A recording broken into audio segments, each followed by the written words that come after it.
Très honnêtement, j'avais pas prévu de repartir aussi loin et je serais bien resté en Amérique du Sud. Mais avec le Covid, faut savoir s'adapter et on peut pas toujours faire ce qu'on aimerait.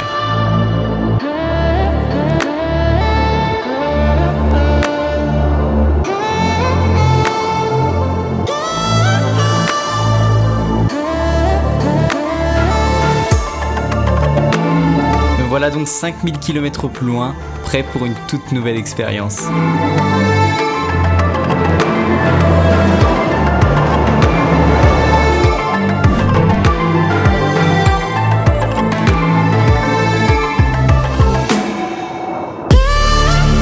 J'avais prévu que de passer 2 ou 3 jours à San José pour me reposer du vol, tout le monde s'accordant à dire que la ville n'avait pas vraiment un grand intérêt en plus d'être un peu chaotique et pas vraiment très sûre.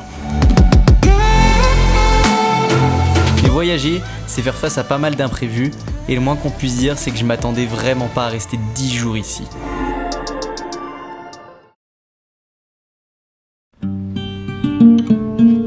Effectivement, qui peut prévoir de perdre sa carte bancaire dans le distributeur et d'avoir des problèmes avec l'immigration ?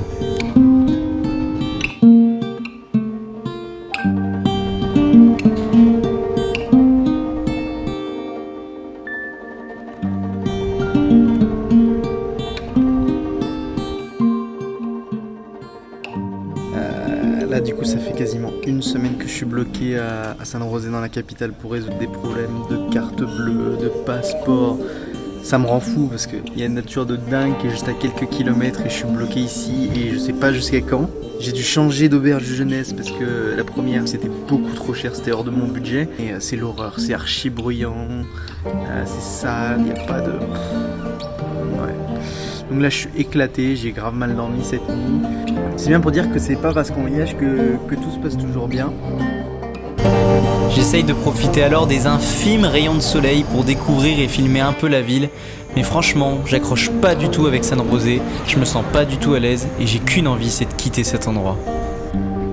En plus il pleut, en plus là ça va, mais il pleut quasiment 24 heures sur 24. Mais c'est terrible, je sais que c'est la saison des pluies, mais je pensais vraiment pas qu'il allait pleuvoir autant. Là c'est vraiment du non-stop, il pleut, et puis pas une petite pluie, là, il pleut des trompes d'eau. Mais là c'est vrai que après 5 mois au Brésil, bien accompagné, à se retrouver tout seul là sous la flotte, être bloqué dans une ville qu'on n'aime pas, franchement c'est... Niveau moral c'est un peu dur là. Donc il est temps que je bouge là.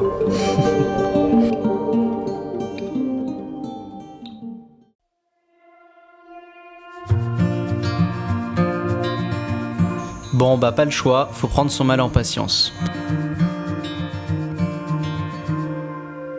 Je profite du mauvais temps pour trouver des solutions à mes problèmes, travailler ou encore changer d'ordinateur. Et je me motive finalement à mieux me renseigner sur le pays dans lequel je viens d'arriver en me rendant au musée national du Costa Rica entre 2 très grosses averses.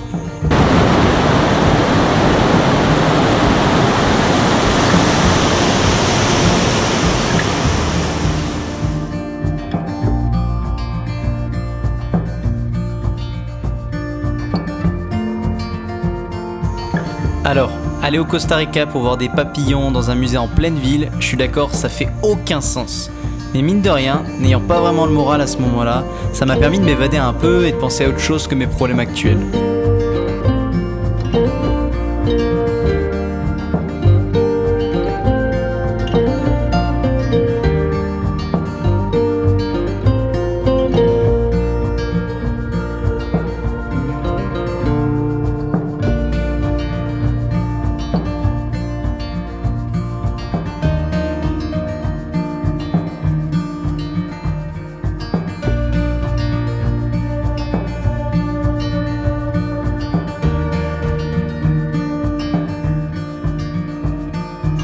Et j'aurai au moins un premier aperçu des animaux que je pourrais croiser dehors.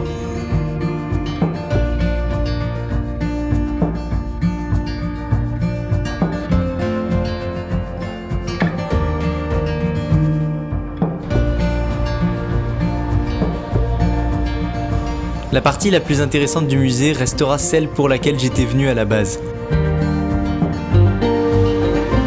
L'histoire du Costa Rica, depuis avant sa découverte en 1502 par un certain Christophe Colomb, jusqu'aux enjeux auxquels le pays est confronté aujourd'hui en 2021. Et au passage, un bon rappel que le passé de l'Europe est loin d'être glorieux.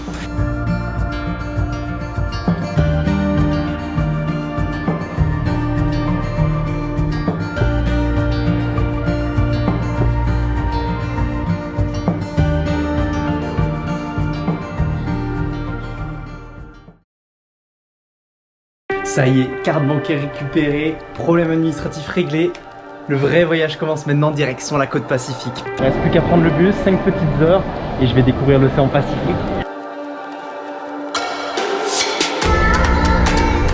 Bien sûr, c'était prévisible de quitter San José encore une fois sous des trompes d'eau.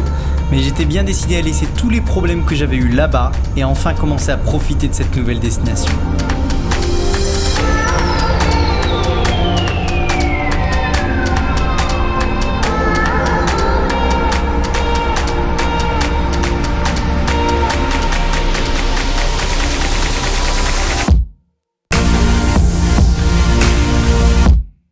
Et quand j'ai vu la beauté du coucher de soleil de ce soir-là, je me suis dit que les choses étaient finalement peut-être en train de s'arranger.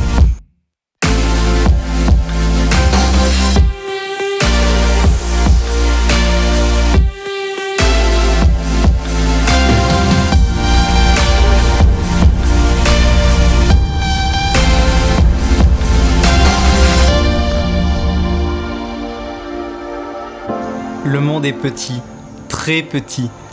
Alors quand j'ai découvert qu'une des personnes avec qui j'avais passé de super bons moments au Portugal était également et par hasard au Costa Rica, on a essayé de se retrouver et c'est ça qui m'a amené dans la péninsule de Nicoya.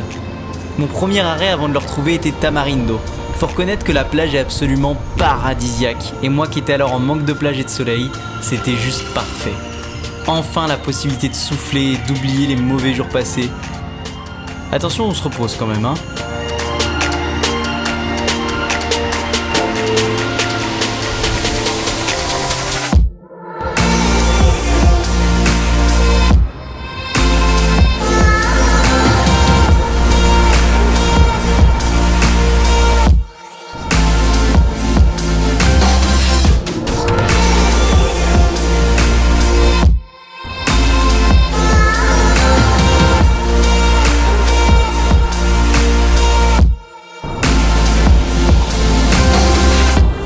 Je fais mes premiers bains dans l'océan Pacifique, en découvrant sa beauté mais aussi ses dangers.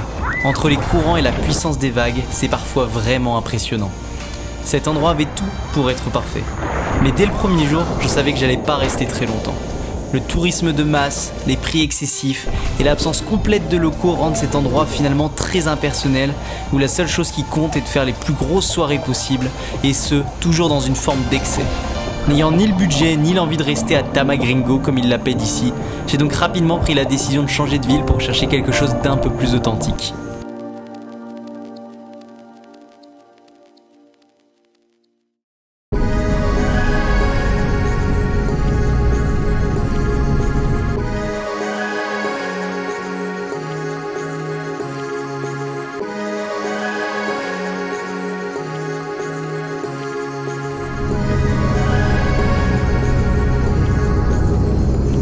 Like a light, lighting up in the dark. You make it right, I forgot how to. C'est finalement à Santa Teresa, un peu plus au sud, que je devais retrouver mon ami Josh. Then I lose my words. Bien que toujours très touristique, la ville était bien plus mignonne que Tamarindo. Et surtout, cette plage. Mais cette plage! Like nothing can break me.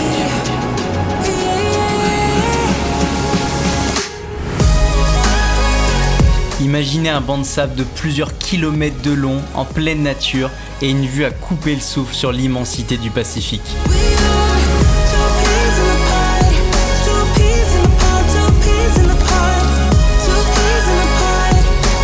That we are two peas in a pod.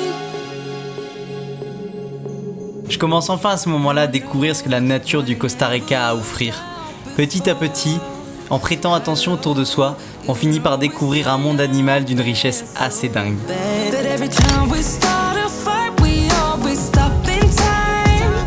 We both know how to be gentle, never cross the line. I feel calm when you're around, like nothing can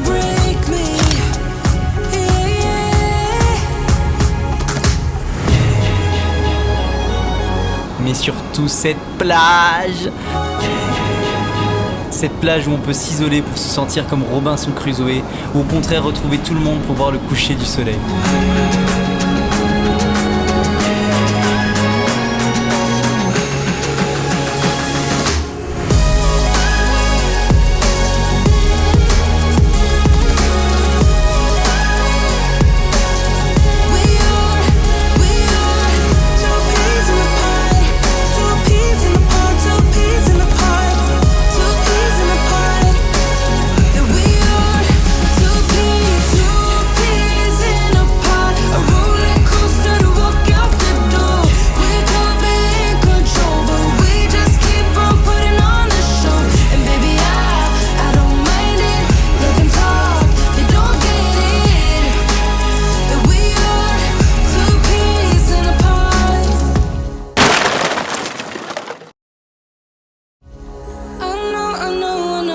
Bon, hormis le crash du drone, c'était une semaine juste super.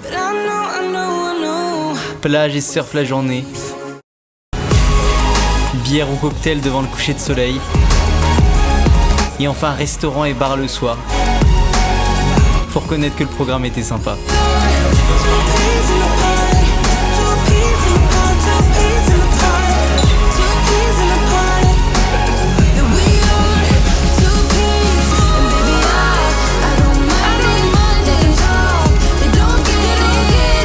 Mais comme on dit, toutes les bonnes choses ont une fin.